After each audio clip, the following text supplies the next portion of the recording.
Face à l'augmentation des déchets dans les pays à faible revenu et leur difficulté à y faire face, faute de moyens et de compétences, la coopération internationale s'impose. Dès les années 90, de nombreuses collectivités locales françaises se sont engagées pour renforcer le lien avec les collectivités de pays plus défavorisés. Elles ont été par la suite encouragées, à travers la mise en place du dispositif 1%, à soutenir des projets d'accès aux services essentiels – eau, énergie, déchets. Depuis 2015, grâce au lancement de son programme d'action international, le SICTOM occupe une place majeure dans la mobilisation du 1% déchets et plus largement dans la coopération décentralisée et non gouvernementale française. L'appel à projet Solidarité Déchets a permis de financer 56 projets de solidarité internationale dans le secteur des déchets dans 22 pays, dont 42 sur le continent africain, principalement en Afrique de l'Ouest.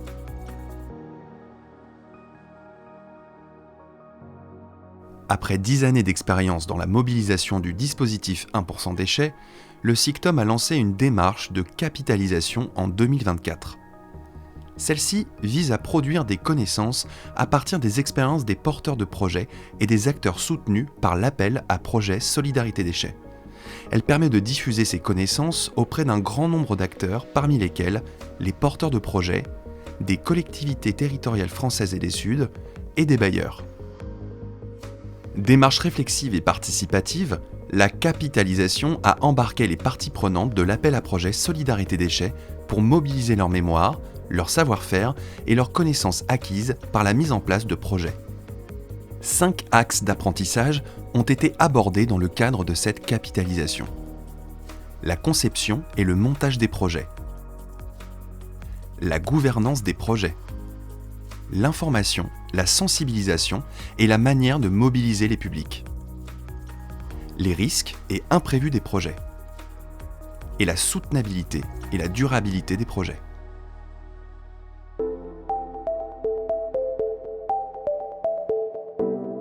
La phase de conception et de montage des projets de gestion des déchets permet d'établir les bases stratégiques, opérationnelles et partenariales de l'initiative. Loin d'être linéaire, cette étape fondatrice est généralement marquée par des incertitudes et une forte composante exploratoire. Passer de l'idée à la conception d'un projet demande de créer une dynamique collective dès le départ. Que l'idée provienne d'une volonté politique, d'une initiative étudiante, entrepreneuriale ou communautaire, l'enjeu est de réunir les acteurs concernés, de les interroger, de les aligner et de comprendre leurs éventuelles réserves dans des cadres de dialogue et de concertation appropriés. Cette phase exploratoire, parfois informelle, s'appuie sur les connaissances existantes, les usages locaux, les expériences, mais aussi les conseils de partenaires locaux, régionaux et transnationaux. Cette étape de conception implique de calibrer précisément le projet en s'appuyant sur les études. Des études techniques sur la caractérisation des déchets et l'état des infrastructures, ainsi que des études socio-économiques pour comprendre les pratiques et les besoins des populations, constituent un socle essentiel pour orienter les choix et assurer la pertinence des actions à mettre en œuvre. En complément à la conduite d'études, des expérimentations peuvent être menées pour tester la viabilité des initiatives. Enfin, le choix des solutions techniques telles que les matériaux, les équipements ou les procédés de transformation doit s'adapter au contexte et aux besoins locaux. Ce choix doit prendre en compte les contraintes environnementales et sociales locales et privilégier les solutions sobres et accessibles, susceptibles de durer dans le temps.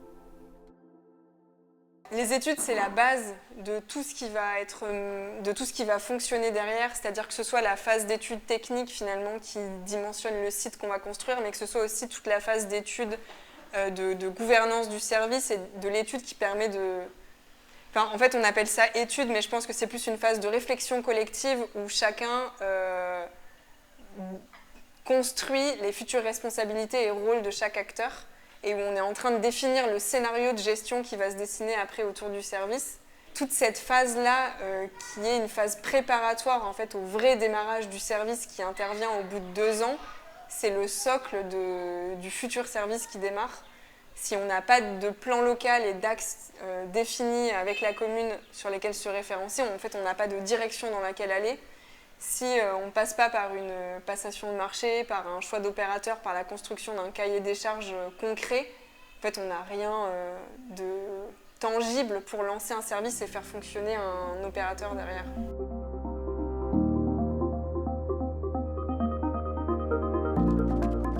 Dans tout projet de coopération décentralisée sur la gestion des déchets, la formalisation de la gouvernance doit permettre de clarifier les rôles et les responsabilités des différentes parties prenantes. Une articulation cohérente et précise permet d'assurer un fonctionnement efficace tout au long du projet et de garantir une transition harmonieuse entre la phase du projet et l'intégration durable dans les cadres institutionnels locaux. Qu'elle soit assurée par la commune ou un acteur tiers, la maîtrise d'ouvrage doit être impliquée dans la mise en œuvre du projet. Cela peut demander de clarifier son rôle et ses responsabilités administratives et opérationnelles à travers des temps de formation et d'accompagnement spécifiques. Chaque projet demande de bien définir les instances de pilotage et les parties prenantes à impliquer. Pour cela, il faut savoir s'appuyer sur les instances de gouvernance existantes, identifier les personnalités locales leaders pour participer à ces organes et s'assurer que leur contribution à la prise de décision soit effective. Garder de la souplesse dans la gouvernance permet de s'adapter aux réalités opérationnelles. Si les rôles, les responsabilités et le cadre de gouvernance sont déterminés lors de la conception du projet, ils peuvent être amenés à bouger pour correspondre aux besoins. Par exemple, le porteur de projet peut changer de casquette au fil du projet. Coordinateur, assistant à maîtrise d'ouvrage, expert technique. Premièrement, c'est le positionnement ou l'identification de l'acteur décisionnaire du projet qui est le maire dans notre approche d'implication parce qu'initialement, le maire ou la mairie avait identifié un point focal. Et toutes nos activités passaient par ce point focal.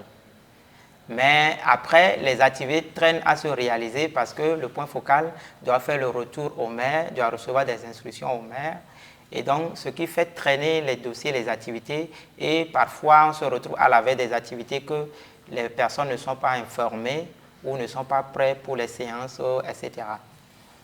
Et donc, ce que nous avons appris, in fine, c'est de pouvoir assurer non seulement un suivi avec le point focal, mais aussi, moi, en tant que le premier responsable de Mia Outdoor, assurer un suivi très régulier avec le maire.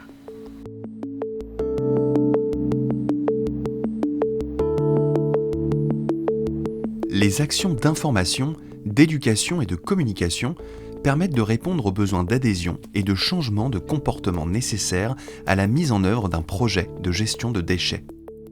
Si ces actions se déclinent à travers une diversité de formats et de canaux, elles doivent nécessairement s'inscrire dans le contexte socio-culturel, s'adapter aux cibles et aux activités du projet.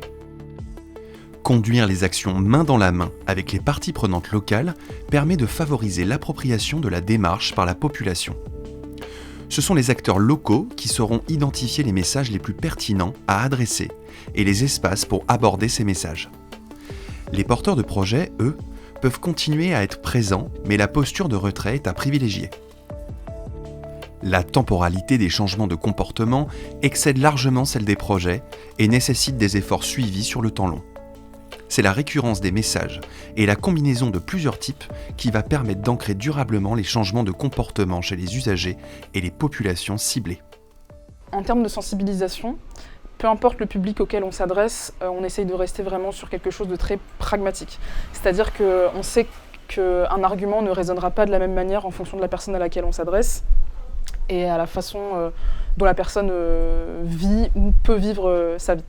Si on prend l'exemple du charbon, bien évidemment que, une fois de plus, nous, notre idée, c'est d'avoir des alternatives saines, écologiques, machin. Mais en fait, l'argument principal pour une personne qui cuisine, qui utilise comme énergie de cuisson le charbon, ça va être l'argument économique avant toute chose. Il faut leur donner un produit qui corresponde à leurs besoins, tout en gardant à l'esprit, nous, en tant que producteurs, qu'en seconde instance, ce qu'on veut, c'est avoir un impact aussi environnemental. Mais en fait, les deux... loin d'être incompatibles, ils sont surtout corrélés. Donc voilà, c'est toujours d'avoir cette approche pragmatique dans la manière dont on distribue le discours, mais nous, dans notre tête, de garder notre objectif et de l'insérer, en fait, quelque part.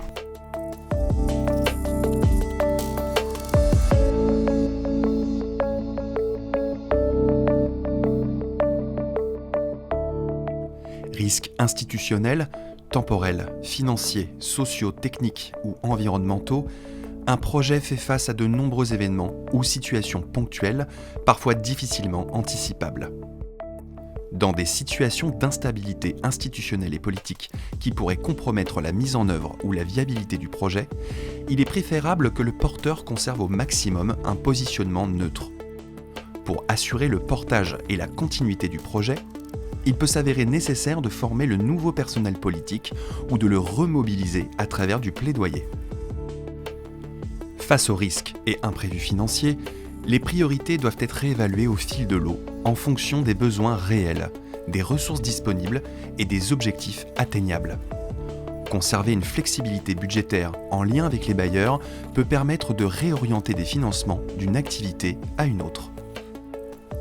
Pour faire face à une faible demande locale ou gérer le manque de confiance de la population envers les initiatives, la mise en place d'activités de sensibilisation et d'éducation permet de renforcer l'adhésion communautaire et l'implication sur le long terme. Les partenaires financiers là-dessus étaient très, très compréhensibles par rapport aux problématiques qu'on avait et nous ont permis en fait d'étendre la convention de financement et de continuer en fait à travailler sur la durée avec les villageois. Et je pense que ça a été aussi une des raisons pour laquelle derrière on a eu des bons résultats sur l'évaluation finale quantitative par rapport aux résultats sur la réduction des déchets, sur les quantités produites, etc. et même sur les connaissances acquises, parce qu'au lieu d'avoir uniquement 2 ans de projet, on en a eu 3 ans et demi. Et ça, c'est sur ce type de problématique. Quand on travaille avec des gens où on part vraiment de zéro sur la connaissance en fait des différents types de déchets, de leur durée de vie, de leurs conséquences environnementales et de leurs conséquences économiques, il faut du temps long. Il faut un peu de temps long. Et 2 ans de sensibilisation, je pense que ça a été vraiment primordial. Et aujourd'hui, si j'ai un conseil à donner, c'est vraiment de prendre le temps et d'avoir au moins 3 à 4 ans de projet pour ce type de thématique.